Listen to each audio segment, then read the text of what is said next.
BA with honors in archaeology and minors in chemistry and studio art.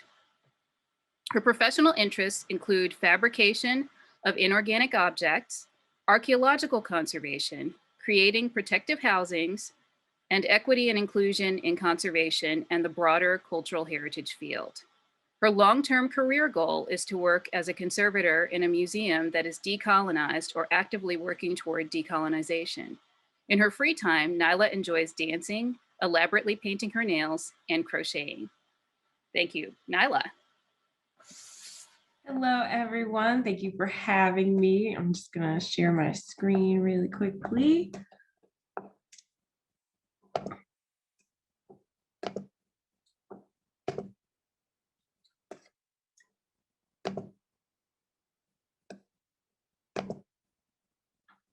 Okay, does that look okay to everybody? Great. So I want to begin with a land acknowledgement and just say that I am on Lenape-Hoquink, which is the traditional, lands of the Lenni Lenape people, and I thank them for the continued stewardship of these lands that I inhabit. I always want my land acknowledgements to come with action of some kind, so it involves active participation instead of just passive listening. So with today's land acknowledgement, I would like to invite the non-Native members of my audience to just think about the colonial nature of boundary lines, especially when examining maps, and think about how we locate ourselves without state or country lines to guide us. Okay. So with that, I'm going to begin my presentation called Watchpoint, Rehousing Two Different Collections of Papers. And both of these projects took place at the during a pre-program internship for conservation internship for broadening access. And it was at the National Museum of American History. I was there for about 6 months, and my supervisor was Janice Ellis, who's the paper conservator there. So the two collections were very different, and that's just why I thought it was interesting to juxtapose them, because while they're both paper, they posed different problems and different challenges. And so we had a collection of point papers, which were large. They were about 2 feet along one dimension at least. Some of them were pretty brittle, and there was a little over 50 of them, and it was a relatively straightforward housing in comparison to the watch paper collection, which were small items. They were about 2.5 inches in diameter. There were some textiles included in the collection, and because they were so small, we had to really think about loss prevention in the rehousing. And there was over 100 of these items, and the solution we came up with was a little bit more complex than what we did for the point papers. And I will be going into the point papers first. And just for a little bit of context, a point paper is a hand-painted watercolor version of a textile design, and it serves as a visual reference for a worker when creating punch cards for a jacquard loom. So you can see in the photo on the right, the person is using the design to create the punch card that will eventually be fed through the loom to produce the textile. So the rehousing really just involved Mylar and microchamber paper. The goal was to maximize the visibility of the object and to minimize handling, because like I mentioned earlier, these papers were pretty brittle. And so we used some Mylar L sleeves that were measured to the size of the drawer the papers would be stored in, just so like when you open and close the drawer, the papers don't rattle around in there, even within their housings, you know. And so you can see I highlighted the Mylar sort of on the outside of the stack, and then the microchamber paper is the white that you see on the inside. And, you know, we used microchamber paper instead of alkaline paper due to the fact that we were really trying to minimize handling, because microchamber paper like has zeolites in it that trap off-gassing particles, and it reaches saturation about 170 times slower than alkaline paper. And so we just figured that would minimize the handling that someone would have to do if they were like changing the paper out all of the time. But yeah, that was pretty much it for that collection. Like I said, it was relatively simple, but you know, we put them in the sleeves, and then we put them in their drawer, and hopefully they've lived happily ever after. I'm gonna move on to the watch papers now, and it's a little bit more of a complicated project, like I said, so it needs a little bit more time to explain. But again, for context, watch papers are dust. They serve as dust barriers for a pocket watch, as well as an advertisement for the watchmaker. But sometimes they're just nice little design elements and like aren't these advertisements, right? And they can sit between the pocket watch and the case, like the photo on the left, or between the inner workings of the watch itself, like the photo on the right. In this collection, there was somewhat of a spectrum of materials. Like I mentioned earlier, we had some textiles, and what was interesting was the watch paper in the middle is both. So it's this thinly, intricately cut paper on top of a thin textile. And so there was a lot of surprises, considering, it's called a watch paper collection, but as you can see, there's a full textile paper on the right. So it ended up being a little bit more multi-material than we had initially anticipated, but that's kind of what made it fun. These are the initial storage conditions for the collection. And basically, we don't know what kind of plastic this is. And also the watch paper still kind of rolled around within the plastic. And so that wasn't great. We don't know what kind of board this is, probably isn't acid-free. And this interleaving, we also don't know what that is or how well that's going to hold up or what it's potentially, giving off, right?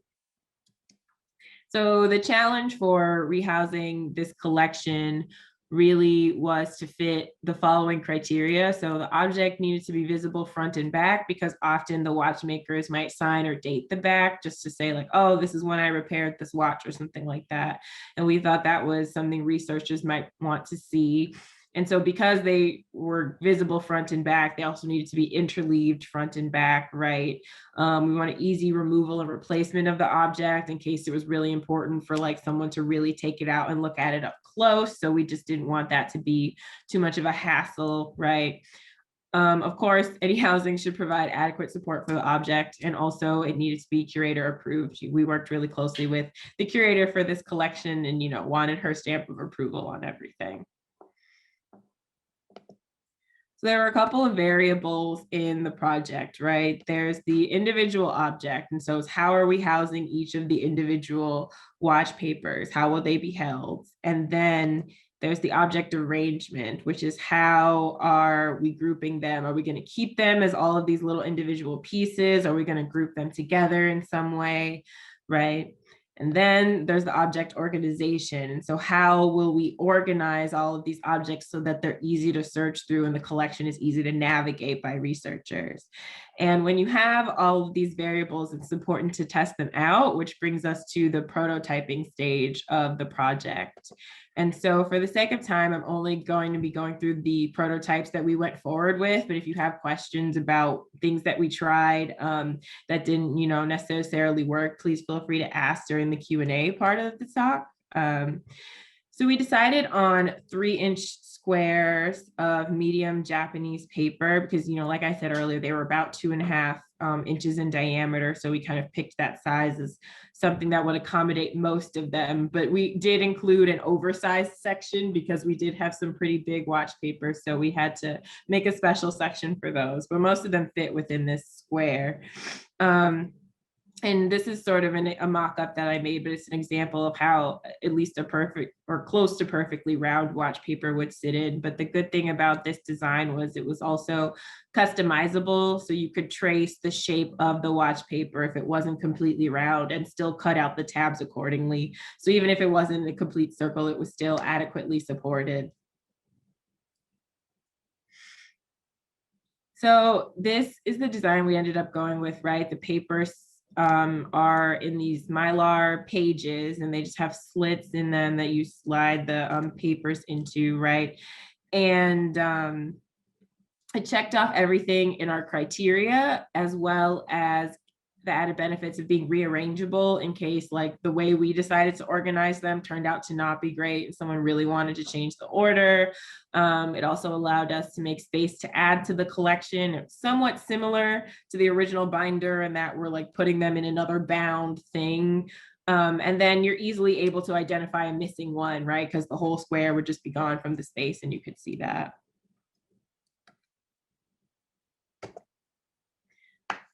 So for the object organization, the leftmost paper in this slide is the most common type, but even the ones that come with text are in a variety of colors. And so I wasn't sure if like they needed to be organized like by color or what. And so initially we separated them by paper and textile, you know, by material. But beyond that, I really wasn't sure what to do. So and the curator for this collection didn't have any preference. And so I reached out via email to the curator of graphic arts at the American Antiquarian Society, because they had a big collection of watch papers. And so I'm sure they had a system of housing those. And they let me know that they alphabetized them by watchmaker last name, and then have a section sort of for those without names, and then a section for those of textiles and everything like that. So we took their advice and pretty much did the same thing. We just further separated out the ones with text. So like the ones with a watchmaker's name on it have their section, and then the ones with text, but like is a little poem or something like that, have their own little section. And this brings us to the construction of the container. And so we ended up, making a book to hold all the watch papers. Like I said, they're in Mylar pages, right? So, we just bound the pages into a book.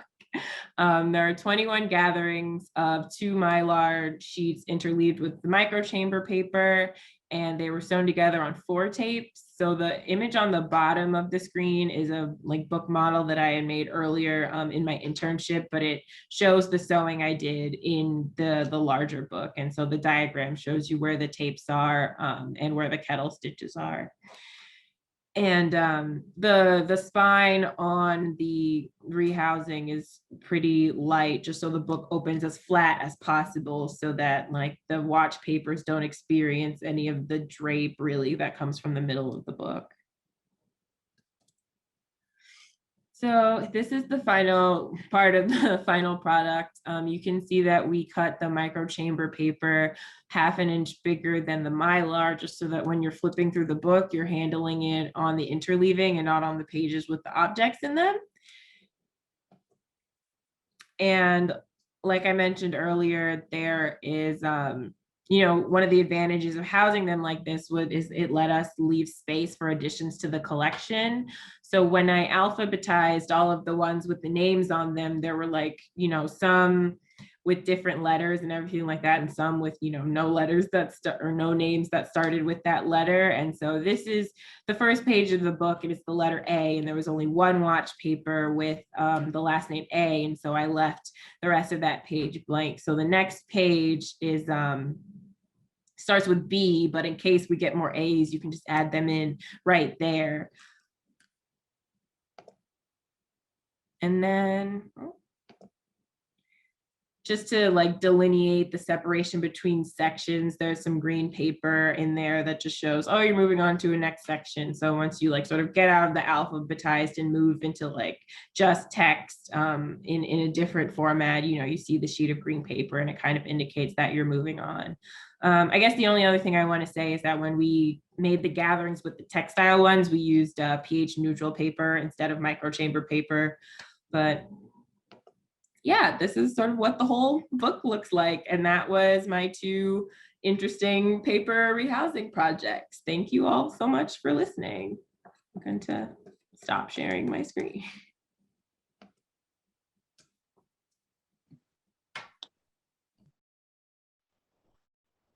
Yeah, so someone had a question about the point papers. How did you connect the microchamber to the Mylar? So they're all folded in gatherings. So the Mylar is folded in half, right? And so is the microchamber paper. And so when you sew a gathering in the middle, they're all sewn together. That's a lot of book terminology, but I hope that makes sense.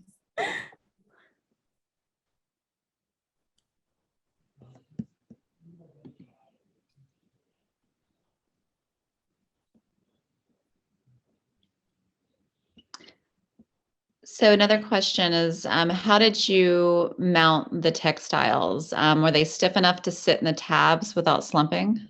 Yeah, some of them, like the one that I showed, most of the textiles were because they were on the thicker side, but any textile or paper, in fact, that felt really thin and like we weren't sure it would just hold up on its own, we put some really thin, I don't remember the specific name of this sort of non-woven Asian paper that we used, but it was thin so you could still see through it a decent amount. You'd still have to sort of take it out and take the paper off of it to fully look at it, but we sort of put that on both sides and then put that sandwich into the housing. And then I tried to write on the little square, say like, be careful, there's interleaving, or like just so people knew there was that extra material there and that it went back into the book.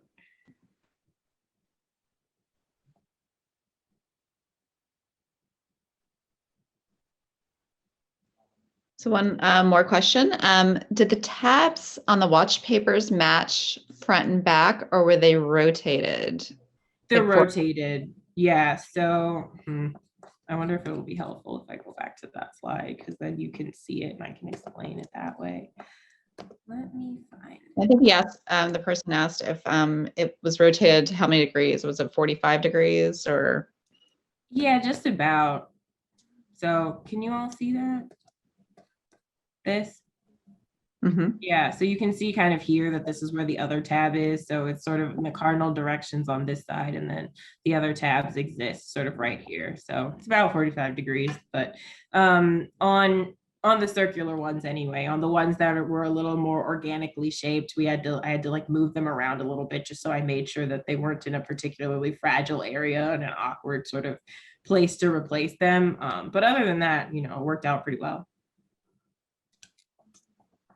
That's great. Oh man, can't find my mouse. All right, and if anyone, if anyone has any more questions, feel free to hold them, and we can have a little question and answer session at the end. But I think we'll move on to our next presentation. Thank you, Nylah. And thank you, Joanna, my co-director on this meeting. Our next pair of presenters will be Karen Wilcox and Meredith Sweeney. Karen Wilcox completed her master's degree in conservation at the University of Melbourne, Australia. Her interests include the conservation of large technology, the maintenance of functional heritage, and complex modern materials. Karen recently completed a fellowship at the National Air and Space Museum and has previously worked in Australia, New Zealand, and the Philippines. Meredith Sweeney received her bachelor's and master's degrees in conservation from Cardiff University, Wales. She has completed internships in the UK, Ireland, and the United States, and is currently a second-year postgraduate fellow at the National Air and Space Museum. Her current research project focuses on developing treatment and storage strategies for batteries in museum collections. Thank you, Karen and Meredith. Hello, everyone. Share my screen. All right. Well, thank you all for coming to our presentation on Gilmore the Flying Lion. The majority of this project has been undertaken as part of a virtual fellowship during the various phases of museum closure due to COVID-19. We were allowed on site 1 day a week, but otherwise worked remotely to compile our analysis reports and develop treatment plans. We hope this presentation will give you kind of a basic background on Gilmore's history and current condition, as well as provide some context for our treatment decisions. I'll be talking through the background and analytical investigations before handing it off to Karen to discuss our proposed treatment options. So I'll start us off with a little bit of history and background. Roscoe Turner was a renowned pilot, a record-breaking aviator, and became a national celebrity during the Roaring '20s. And in 1930, as part of a promotion for the Gilmore Oil Company, he purchased a lion cub and named him after the petroleum company. And in the following 8 months, Roscoe and Gilmore flew over 25,000 miles together and broke multiple airspeed records. But after Gilmore reached a weight of around 150 pounds, he was too large for the cockpit and was kept in a cage on display at a Gilmore gasoline station as well as at an airport in California. And he later died at the relatively old age of 20. And following his death, he was taxidermied as kind of a trophy for the family. And we believe this might not have been done to the highest standard. This is supported by some of the separating sutures, the wrinkling of the skin on his belly, and the drooping and lopsided nature of his mouth, as well as the exposed nails and nail holes across his hide. And after his death in taxidermy, he was kept in the Turner family home until Turner's death. And we found images of people leaning on him and children climbing on him, which, as cute as these kids are, might have contributed to some of the condition problems that he has today. And following Turner's death, he was then displayed at the various museums, including the Roscoe Turner Museum, NASM, and kept in a storage facility at the NASM Garber facility in Maryland. So during our initial investigation, we started by comparing historic photos to his current condition. And after compiling photos from articles and archives, we staged Gilmore in the same position to be more easily able to compare any condition changes. And we're really trying to focus in on identify any differences between his original characteristics and any damage that would have occurred after he entered museum collections. So our first step after our initial photography was to assess any potential hazards that are usually associated with taxidermy collections. We collected XRF spectra from several areas on the hide, and none of these spectra showed any evidence for lead or mercury, but did have peaks for arsenic. So we conducted a secondary lead test on swabs that we ran across the fur and hide, which confirmed that there was no lead. And following this, our industrial hygienist collected and analyzed air samples while we conducted surface cleaning, and all arsenic levels were under the safe detection limit. So then we moved on to one of my favorite analytical techniques, which is X-radiography. And this is kind of done to identify the internal components and identify any structural problems. And we used a Min X-ray, which is a X-ray machine that is made for vets, which is probably the first time that NASM has actually used our vet X-ray on an actual animal rather than on a metal airplane part. So to give you a bit more of an overview of his internal structure, we overlaid our X-ray images onto Gilmore, and we believe the internal structure of rods and wood and filler material may be similar to this diagram from 1831 of a taxidermied African lion. So when we started looking at some of the X-rays of the different parts of Gilmore, some interesting things began to stand out. The X-rays of the head show the original skull and teeth, as well as a hemispherical glass eyes. And he also has a series of nails and wires in his mandibles above and below the teeth. And his legs are shaped and supported by these metal rods that run from his shoulders and hips down to his paws. And then these are then bolted into the wooden base behind each paw. And his overall shape is created by layers of plaster or clay that were placed over wooden and metal structural components to give the illusion of muscle and fat. And the tail is shaped and supported by these two thin metal rods that are hooked in behind the hips.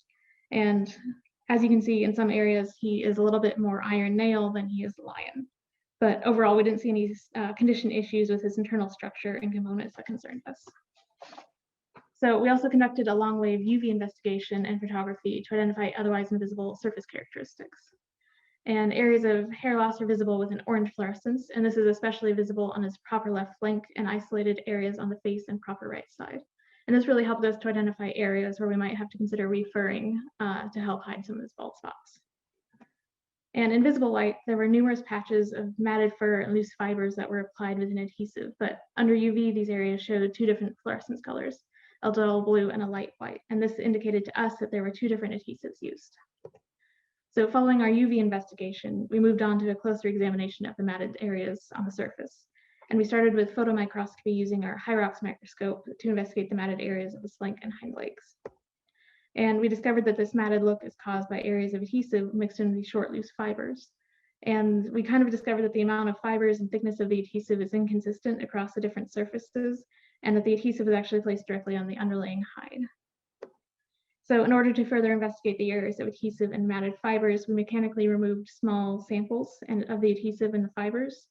And we examined the fur samples with polarized light microscopy and were confirmed to be natural animal fibers and non-synthetic.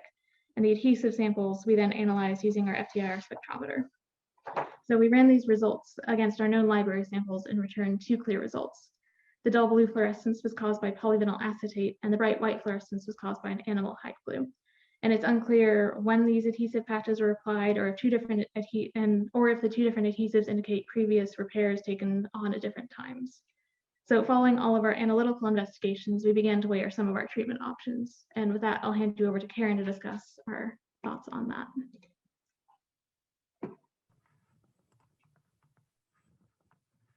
hopefully everyone can see the slide of Gilmore in the showcase. So this project was really a way that Meredith and I could really produce meaningful research for the museum while we were working from home. But all of it was to help get Gilmore on display. So it all had a purpose, and we wanted to understand how we were going to treat Gilmore.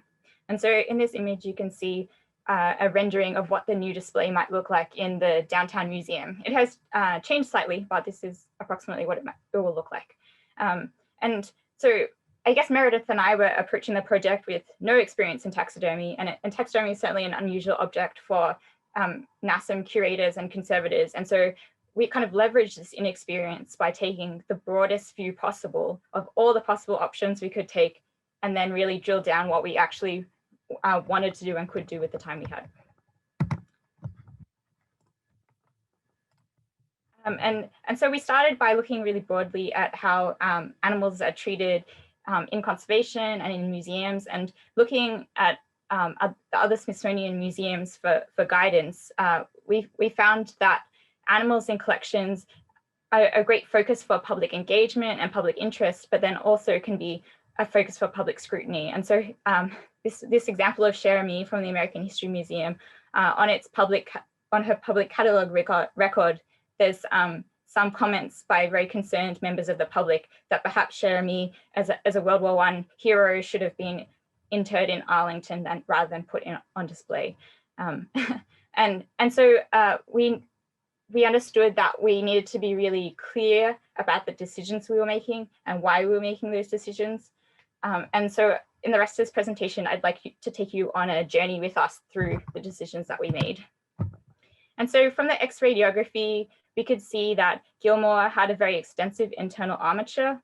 And if you compare these images from the 60s, just after Gilmore was taxidermied, compared to his current appearance, you can see that there's no major structural changes. The body shape is the same, the face shape is the same, even his hairstyle is the same. And so we're not really concerned in this instance with stabilizing the object. All of our treatment is about the aesthetic qualities of Gilmore. And so we need to ask, what is Gilmore's ideal appearance? And then based on all the research that we did, what do we have evidence for or against based on this? Or how much will be the judgment of the team of curators and conservators working on the project? And so with any object in conservation, there's many approaches that people could take. You could, all the way from minimal intervention, all the way through to full-scale restoration. And so we wanted to know where on the spectrum would our treatment of Gilmore lie. And so there were certainly factors that we might consider a more minimal approach. So Gilmore will be on display in the new galleries. He'll be under very low light levels. The visitor will be quite far back from the object. And you could ask, is he understandable as a lion that was a mascot for an oil company? And I think that'd be fair enough to say yes. But is he understandable as Gilmore the lion? I think that's a bigger question and a much harder one to answer. So for example, if you compare the picture from the 1930s compared to his current appearance, but it's not, I guess it's problematic to kind of draw that link because he died nearly 20 years after this image was taken, after a particularly hard life in captivity. And so we have to work with the material that we have, but also try and imagine what are the essential qualities of Gilmore. And so again, looking to the broader Smithsonian, there's a great variability in how objects are approached. So all the way from minimal intervention, for example, for scientific collections, all the way through to more restorative approaches. For example, in the Oni the dog at the Postal Museum. So it was decided that before treatment that he didn't really resemble what he would have looked like in life based on for example, this engraving image. And so the decision was made to employ a professional taxidermist to essentially recreate Oni's internal mannequin and to make him appear more lifelike. And so we need to understand where Gilmore is going to fall on this spectrum. And so we had many discussions between the conservators and the curators, and we kind of came up with these 3 guiding principles that essentially will inform our work. And so we would like to consider Gilmore amongst these other iconic collection mascots, he is Gilmore the lion. And so we want to factor that into our treatment. We want to give him a cared for as opposed to a distressed appearance. And then there's the idea of form over the material. And so in, for example, discussions of Damien Hirst's taxidermy works, the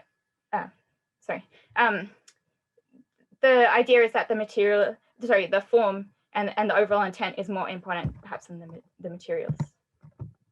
And so a common starting point for intervention by conservators is often what has changed since it entered the museum collection. Essentially, it's post-historical life.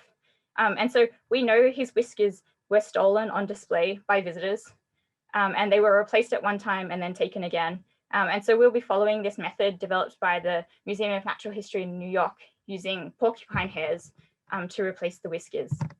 And it's not a far stretch to suggest that if the visitors could steal his whiskers, then they probably could touch his face. And then that might account for some of the hair loss that we're seeing on his face, for example, particularly on his nose.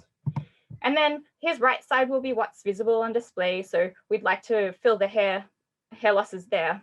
But then we have to consider, like, where do we end the treatment? How far are we going to take this? And returning to the UV images, you can see how extensive the treatment needs to be to replace all the hair loss on the left side.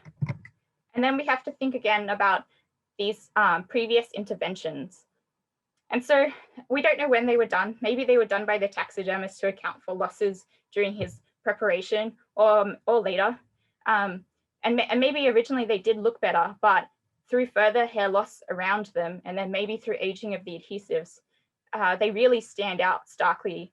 And so we made the decision to reverse this and then had to figure out a method that we could remove PVA and animal glue from the hide without damaging the hide, any of the residual hair.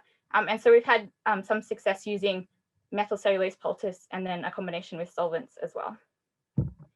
So then we have a really big rehairing question once you include all the old fills that we've removed as well. And so we look to the conservation literature again, and there's two main methods that are used. So a hair could be applied using adhesive. It could be cast out as an adhesive film and then the hair flocked into it, as the example of the gazelle in this image from Graham et al.'s paper. Or a needle felted patch could be made where wool is needle felted into a substrate, and then that could be used as the repair alone, for example, in this red panda limb. Or it could be used as an anchor for longer hairs, for original hairs that have detached as well. And so if we look at Gilmore's hair patterns that we'll have to match, you can see there's a lot of variation over the surface. So for example, on his nose, it's short, it has a very distinct pattern to it. On the torso, it's thicker. And so we had to try and practice and figure out how we might begin to achieve this. And so this was another activity that Meredith and I could do at home with some materials that, and you can see on the right an image of one that we did to practice with. And you can start to see the kind of challenges that we're facing in replicating the hair patterns. And so this was done to try and match the thicker torso hair, but it was done with a synthetic hair, a monocrylic. And you can see obviously the color is wrong. The acrylic hair fiber, the acrylic fiber is very stiff, it's very straight, it's very uniform, and the blunt end cuts. So it wouldn't really blend in very well with the surface. And so we were very fortunate to be able to have Fran Ritchie come and demonstrate what techniques she would use in this situation. And so you can see here a needle felted patch was used to bring the level of the kind of surface up, and then she's selectively cutting from this coyote head and adhering that to the patch. And so we used a approximation of this method.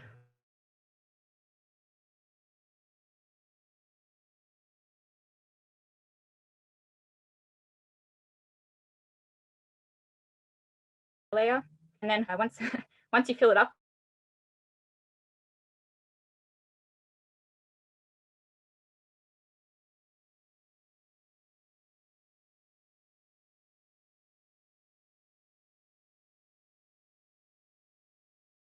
more extensive approach to the hair filling, because we want to I guess, maximize the outcome of this treatment by completely rehairing him if possible.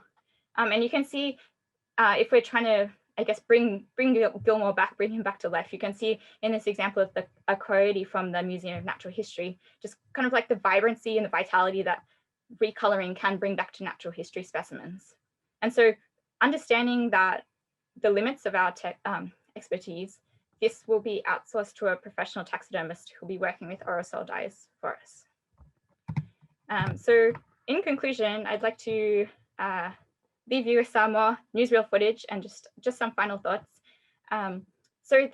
This project has been a really amazing learning opportunity for Meredith and I. It's been a really interesting way to really engage with the collection, to really produce some meaningful research that might not have otherwise been possible within the exhibition schedule, but also like really delve into conservation ethics and what it means to kind of make decisions for an object, and within a team of other conservators and curators.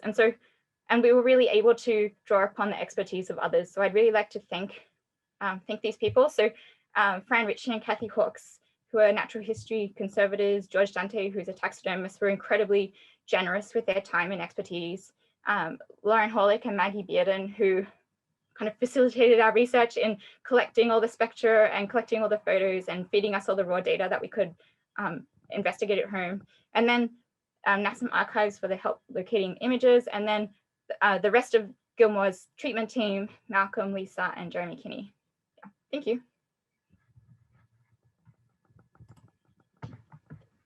Thank you. So if anyone has any questions, we will have a question and answer session at the end, and we will move on to our next speakers.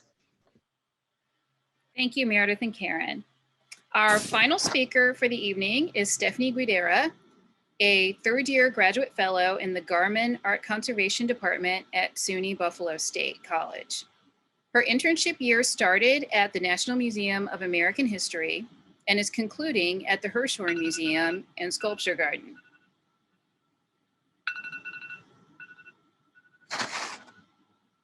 Previously, she was a graduate intern at the Alaska State Museum and the Cleveland Museum of Art, and completed the majority of her pre-program experience at the Midwest Art Conservation Center in her hometown of Minneapolis, Minnesota. Thank you, Stephanie.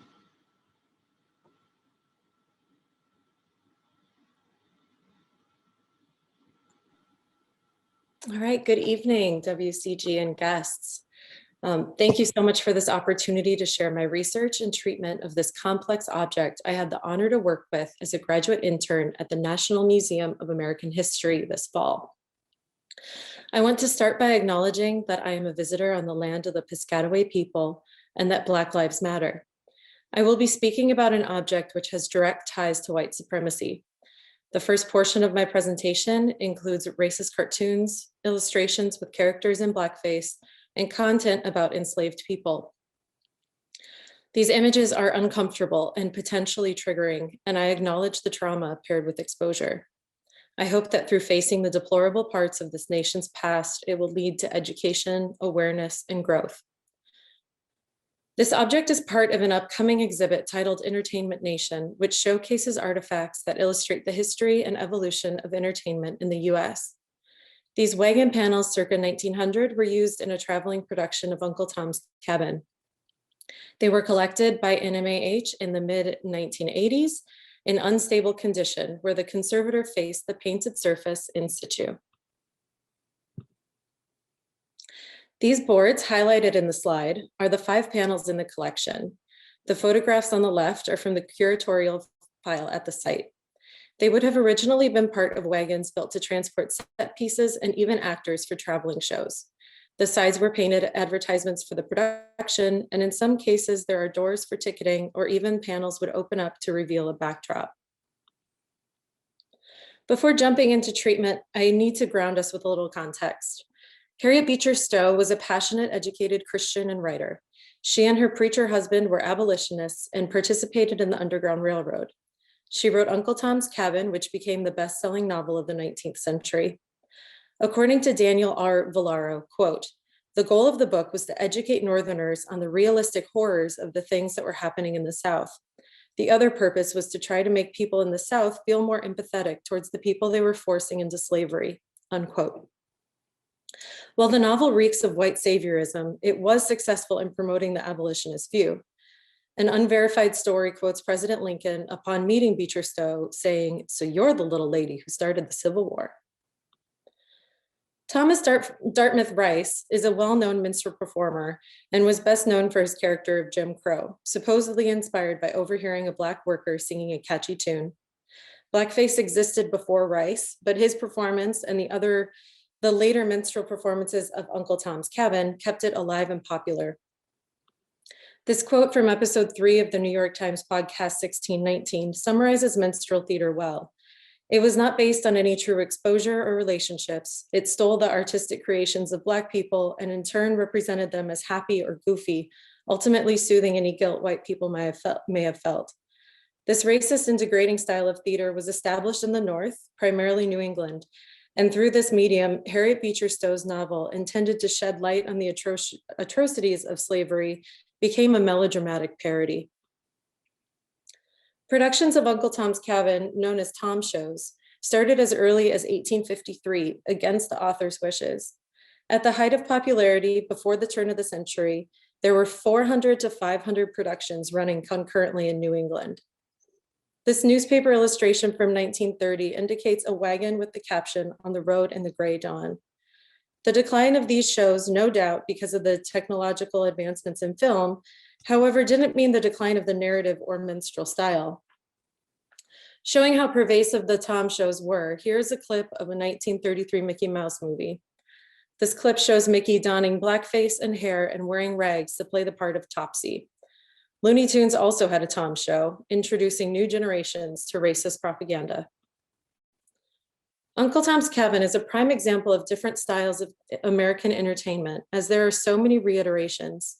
Starting with the Tom shows of the 19th century, this poster from 1886 shows the scene of Eliza Harris, a white passing young mother fleeing towards freedom across the icy river. This is a very short scene in the book, but a major highlight of all of the shows. 9 silent film adaptations were made between 1903 and 1927.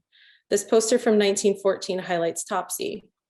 In 1927, Topsy is again the focus, but this time as a comedic character.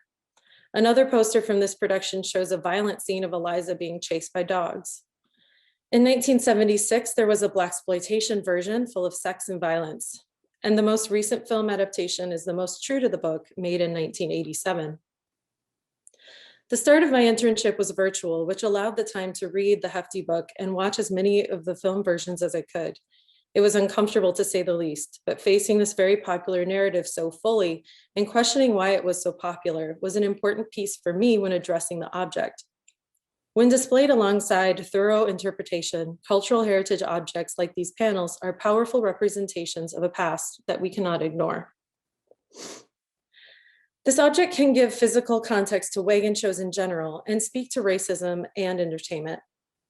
The big unknown for the curators was if it would actually be legible, as the last time it was seen without the facing attached was the 1980s. This object consists of 5 separate wooden panels that combine to form the side of a wagon from 1900. They are wood with metal nails and braces covered with multiple layers of paint. Within these panels, we can point out clues of its functional life, including a small door, hinges, a lock, and this side metal edging that bends into a handle or other mechanism. In the center of panel A is where we see hints of an image of Eliza fleeing across the frozen river. Panel A alone is 5 feet across, and because of the size and narrative imagery, this panel was chosen for display first, and therefore is where the focus of my treatment began. The first step was to remove the facing. Documentation standards for treatment were very different at the time of the triage treatment in 1983, so we did not have information on the materials that were used nor close-up images. Drawing on my own experience and learning from an MCI report from Jai-Sun Sang and L. Friedberg, and collaborating with my supervisor, Don Wallace, and exhibits conservator Scott Noley, we came up with these possible methods of removing the facing: moistening with Evolon, consolidating through tissue, then removing when wet, and the winning ticket of applying a cellulose derivative to the surface. My tests of these processes were on 2 of the smaller panels. The Evelyn method was time consuming, and both the consolidation and Klucel G options reactivated the adhesive much faster. And as this is a big object, time was an important factor. 5% Klucel G and ethanol was applied thickly with a brush, using some pressure to ensure saturation. After just a few seconds, the facing adhesive softened, and I was able to peel back the tissue with tweezers. I'm showing here that many fragments of paint no longer adhered to the panels came up with the facing. These were secured back to the wood with 10% Alkazol 500 and ethanol. I learned how much area I could work with at a time, as the adhesive had a short working window. If I left it more than 30 seconds, the adhesive would start to harden. Each piece seemed to vary in the degree to which they were stuck to the surface, as some peeled off with no moisture and some took multiple attempts. This process was very time consuming, but eventually every small piece of tissue was removed. The photographs from the barn location show approximately the same amount of loss that is present today. The years of use, sun, and water damage have contributed to the paint loss.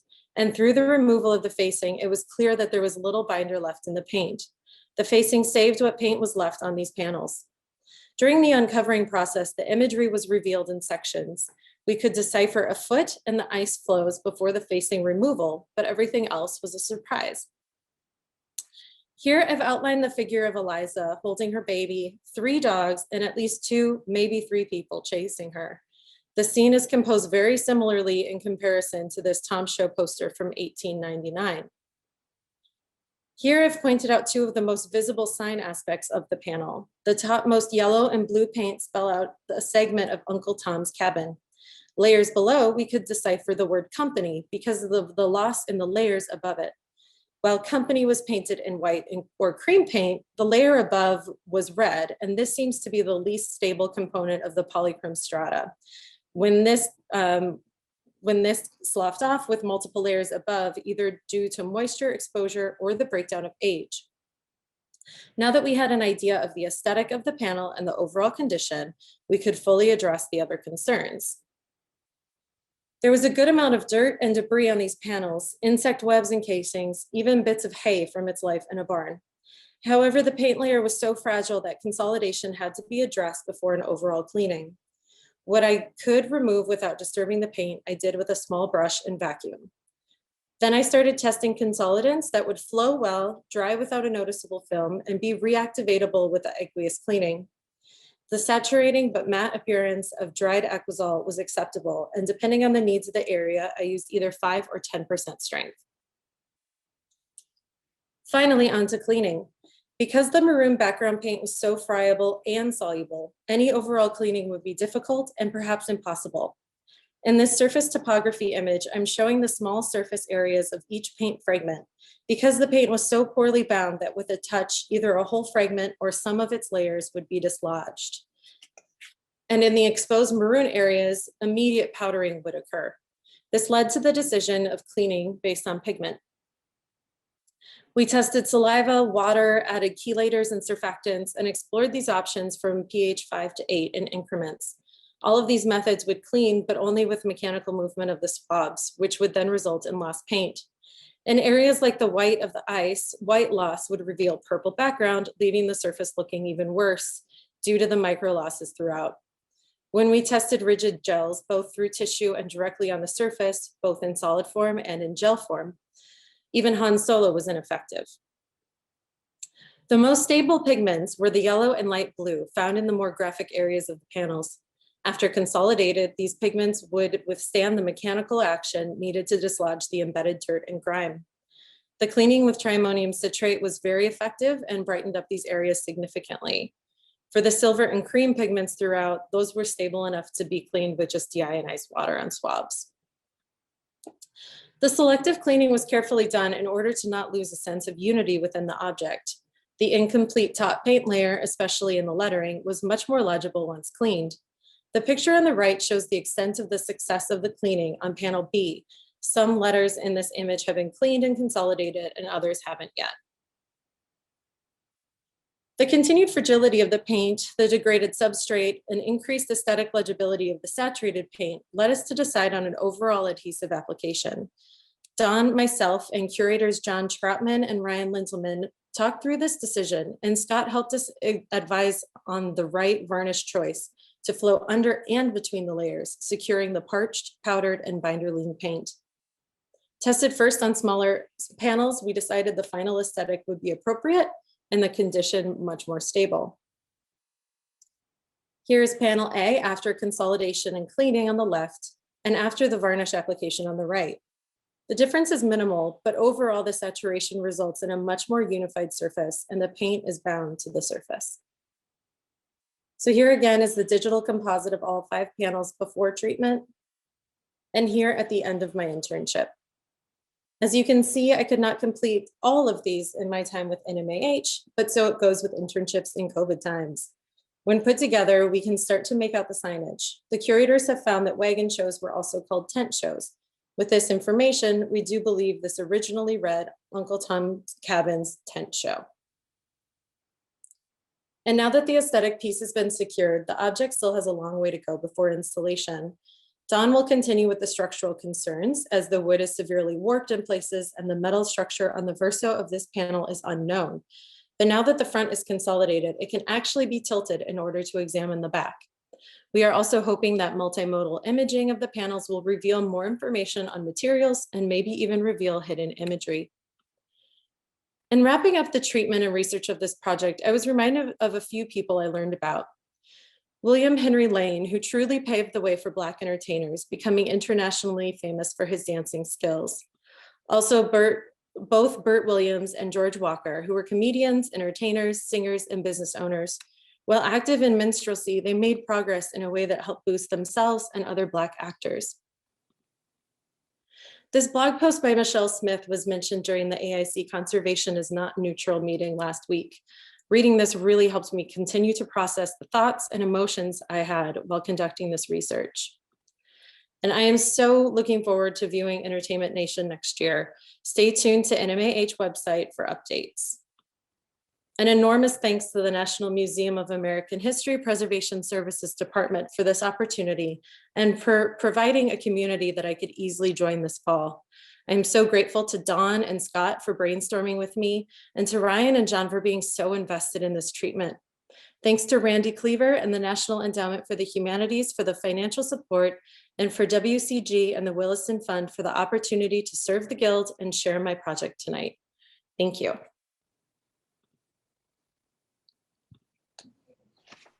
Thank you so much. And if anyone has any questions, we'd be happy to take them at this time. I see that there are some questions that go back to Karen and Meredith's presentation. One person asks, did NASM already have this vet X-ray unit, or did it borrow or purchase it for this project? They already had the X-ray unit. Yeah. And I think this is another question for Karen and Meredith. What is the current storage of Gilmore, and how will it change or be the same for exhibition? I guess he's currently stored in, I guess, controlled museum conditions. I'm not sure specifically exactly what that is, but and I assume, well, and he'll be going into the newly renovated building. Part of the reason the building was renovated was because they were majorly upgrading the HVAC system, so hopefully it will be good museum conditions, and he'll be in a display case as well, which hopefully will buffer the environment. Thank you, Karen.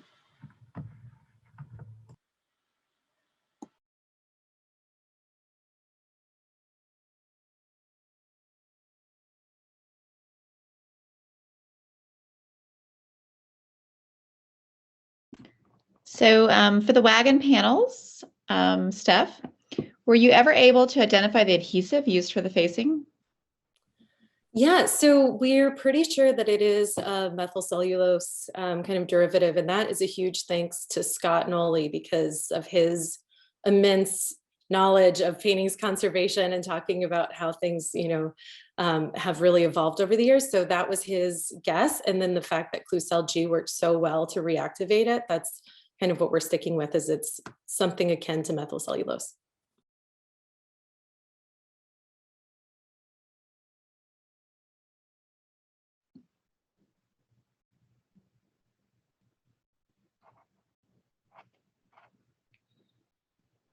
Great, that's wonderful. I think we are complete. Thank you all for your presentations. They were wonderful. There's so many. You should go back through the comments. Wonderful comments on every single one of them.